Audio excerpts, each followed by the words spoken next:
Era una tarde tranquila en la ciudad de Armero, una de esas jornadas típicas en la vida de un pueblo agrícola en el corazón de Colombia. Ubicada en el fértil valle del río Lagunilla, Armero se había ganado con creces su apodo de El Granero de Colombia. Las tierras que la rodeaban, ricas en nutrientes, alimentaban vastas plantaciones de algodón, arroz y maíz, productos que abastecían a buena parte del país. Sus habitantes, cerca de 29.000 personas, vivían una vida apacible, marcada por las rutinas del campo y el comercio local.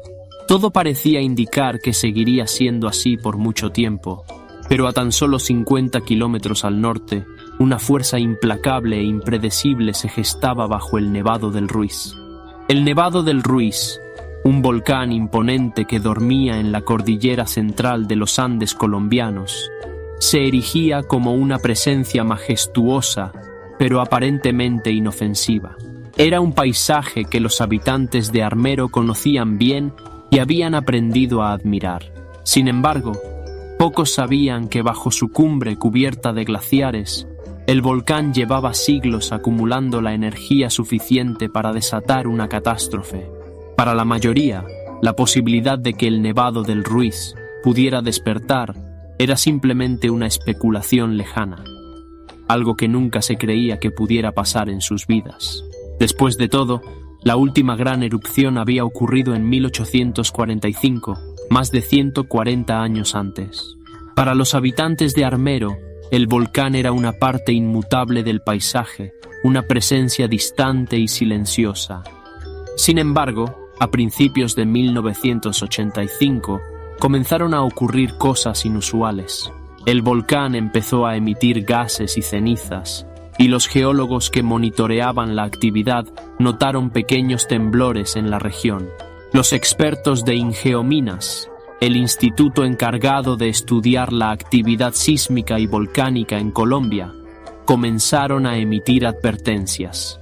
Los informes hablaban de la posibilidad de que el volcán estuviera preparándose para una erupción y señalaban que, si esto ocurría, los glaciares en su cumbre podrían derretirse rápidamente, provocando flujos de lodo y escombros llamados lahares. Estas masas de lodo podían descender por los ríos que nacían en el Nevado del Ruiz, arrasando todo a su paso, incluyendo a Armero. Los informes fueron enviados a las autoridades locales y nacionales, y algunos funcionarios comenzaron a considerar planes de evacuación. Sin embargo, las advertencias no fueron tomadas con la seriedad necesaria. Para muchos, la idea de una erupción catastrófica seguía siendo un escenario improbable, una especie de exageración de los científicos.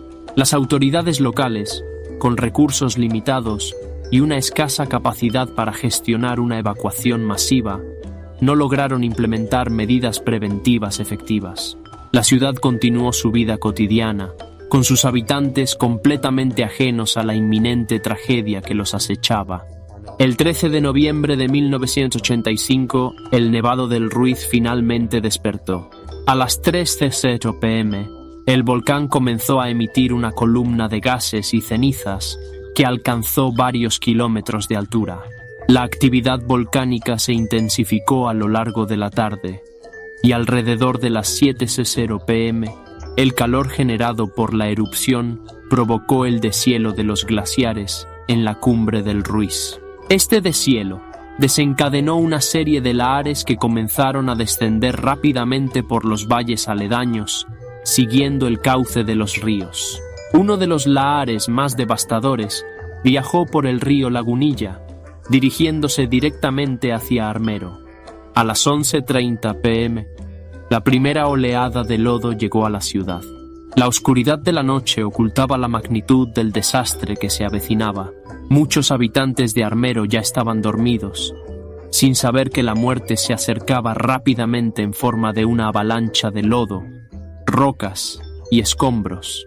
El lahar, moviéndose a velocidades de hasta 50 kilómetros por hora, alcanzó la ciudad en cuestión de minutos, arrasando casas, edificios y personas a su paso.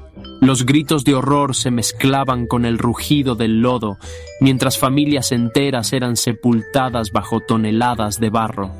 Cuando el sol salió al día siguiente, Armero ya no existía. La ciudad había sido prácticamente borrada del mapa. Más de 20.000 personas, de las cerca de 29.000 que vivían en la ciudad, habían perdido la vida. Los cuerpos, muchos de ellos irreconocibles, yacían dispersos entre los escombros, y los sobrevivientes, en estado de shock, deambulaban por el barro buscando a sus seres queridos. La devastación era absoluta. Las historias de supervivencia eran pocas y dolorosas. La naturaleza había mostrado su poder de la forma más despiadada posible. Entre las miles de víctimas de la tragedia de Armero, una historia se destacaría por encima de todas, convirtiéndose en el símbolo de la tragedia. Esa historia es la de Omaira Sánchez, una niña de 13 años que quedó atrapada bajo los escombros de su casa. Cuando el lahar golpeó la ciudad, Omaira estaba en casa con su familia. El lodo arrastró todo a su paso, y la niña quedó atrapada, con el agua y el barro cubriéndola hasta el cuello, mientras el resto de su cuerpo permanecía inmovilizado por los escombros. A su alrededor, el caos y la devastación reinaban, pero Omaira mantenía una serenidad que impactó a todos los que la rodearon en esos terribles momentos.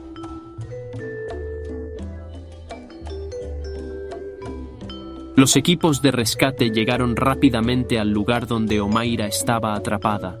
Su cabeza asomaba entre el lodo y los restos de su casa, mientras el agua la rodeaba.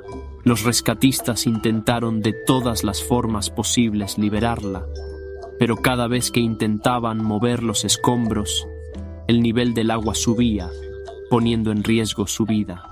Estaba atrapada entre escombros de hormigón que aprisionaban sus piernas, y su liberación resultaba casi imposible sin los equipos adecuados. A pesar de su terrible situación, Omaira permaneció increíblemente calmada, conversando con los rescatistas y los periodistas que habían llegado al lugar.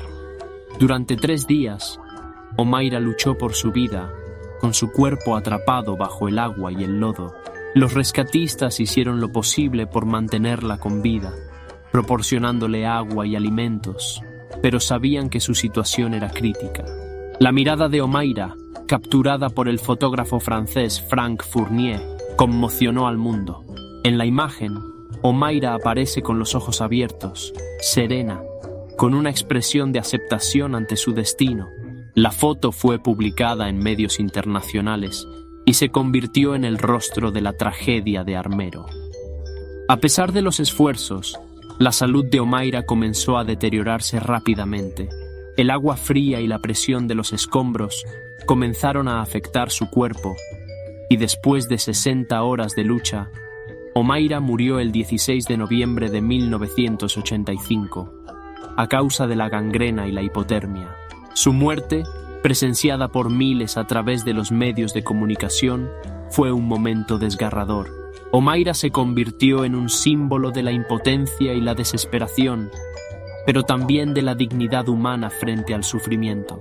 Su historia resonó profundamente no solo en Colombia, sino en todo el mundo. La tragedia de Armero no fue solo un desastre natural, sino también un reflejo de las fallas humanas. La falta de preparación, la desorganización de las autoridades y la subestimación de las advertencias científicas contribuyeron a la magnitud de la tragedia. A pesar de las claras señales de actividad volcánica en los meses previos, no se tomaron las medidas necesarias para evacuar la ciudad ni para educar a la población sobre el riesgo inminente. La tragedia de Armero fue un golpe devastador para la confianza en las instituciones colombianas, que fallaron en proteger a su pueblo. El impacto de la tragedia de Armero en la historia de Colombia es profundo y duradero. La pérdida de tantas vidas, muchas de ellas niños y familias enteras, dejó una marca imborrable en la memoria colectiva del país. La imagen de Omaira, atrapada y luchando por su vida, sigue siendo uno de los recuerdos más dolorosos y poderosos de aquella catástrofe. La tragedia también impulsó cambios importantes en la gestión de desastres en Colombia. A raíz de lo ocurrido, se creó el Sistema Nacional para la Prevención y Atención de Desastres, una entidad encargada de coordinar los esfuerzos para prevenir y responder a futuras emergencias. Sin embargo, a pesar de los avances, la tragedia de Armero sigue siendo un recordatorio de la vulnerabilidad de las comunidades frente a los desastres naturales y de la necesidad de una mejor preparación y respuesta ante situaciones de emergencia. A más de 3 décadas de la tragedia, el campo donde una vez estuvo Armero permanece desolado, cubierto de cruces improvisadas que marcan el lugar donde miles de personas perdieron la vida. Es un campo santo, un lugar donde el silencio se siente como un grito, un recordatorio constante del poder destructivo de la naturaleza y de las fallas humanas que permitieron que tantas vidas se perdieran. Hoy, la memoria de Armero vive en los sobrevivientes y en aquellos que, como Omaira Sánchez, se convirtieron en símbolos de la tragedia. La historia de Armero es una historia de dolor y pérdida, pero también de resistencia y aprendizaje. Es una historia que Colombia no puede olvidar.